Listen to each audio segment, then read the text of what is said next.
Hey, it's Dave Dolphin at practicalworshipblog.com, sharing tips, ideas, and practical advice for the everyday worship leader. In this video, we are answering the question, how do I pay my band or volunteers with no budget? I know that in some churches, they will pay the band or maybe pay certain key roles on the tech team, and there's certainly good reasons to do that for consistency and things like that. But maybe for smaller churches and smaller teams that would love to pay these people that give of their time week after week, but there's just no budget for that, I would argue that there is a way to pay them and show them value that is just as good, if not better, than simply giving them a paycheck. Now, I know that I'm not the smartest person in the room, and I love hanging out in Facebook groups like Worship Leaders Plus and Church Sound Media Techs, and so I posed this question to them. And I'll put links in the description below to both the groups, just as a whole, and also to the specific conversations. But they came up with some brilliant ideas, and here's just a few that resonated with me.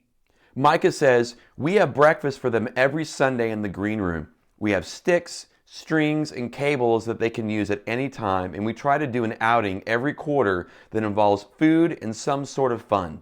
Paul and Christina said, value their input. There is nothing worse than being forced to use a system that you didn't get any input in when what you would have recommended had no downsides and is actually better. I totally agree with that. Buy-in is huge when you're working with volunteers. Make sure that they feel that ownership, that this ministry is just as much theirs as it is yours. And if they're going to work on a system, yeah, you want it to be a system that they had some input on. And you may not go with every idea that they have, but if they knew that they had a voice and that you value them and their opinion, that's huge. Brent said, serve them.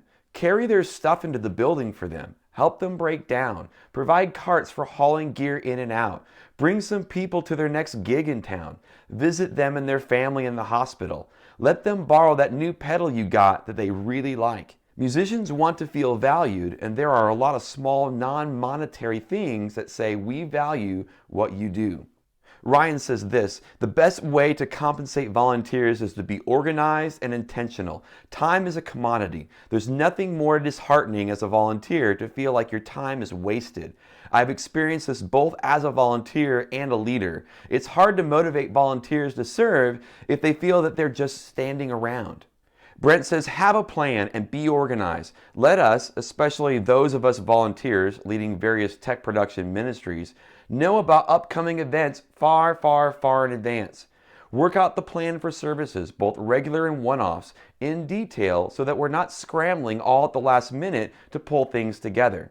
And Tiffany says, I think what means more to me is when people in leadership respect my time, or lack thereof, and are prepared well before service or an event begins.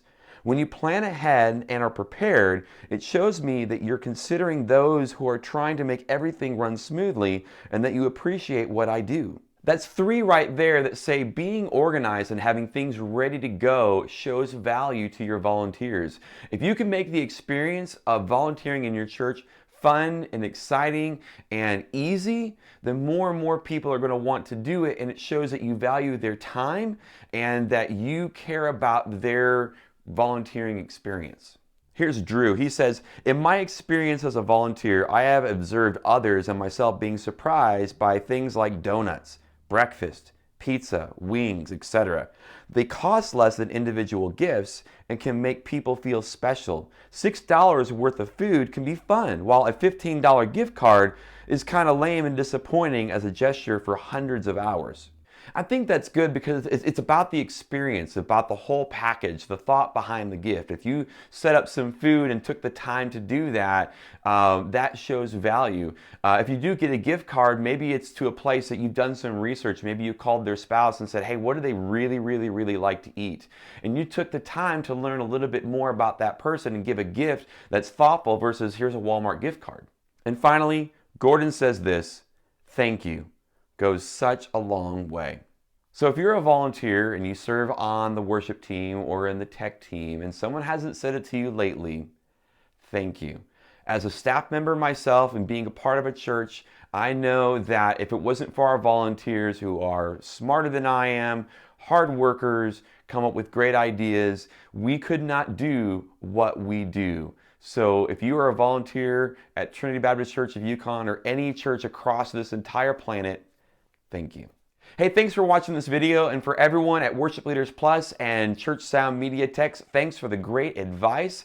Here at Practical Worship, we love sharing ideas and tips and practical advice for the everyday worship leader with videos just like this one. If this was helpful, hit that like button. Also, if you want to know when new videos just like this one hit here at YouTube, subscribe to the channel. And if you know someone that might benefit from this information or might be inspired by this video, share it on social media, on Facebook and Twitter and places like that. And for more great practical advice, check out practicalworshipblog.com.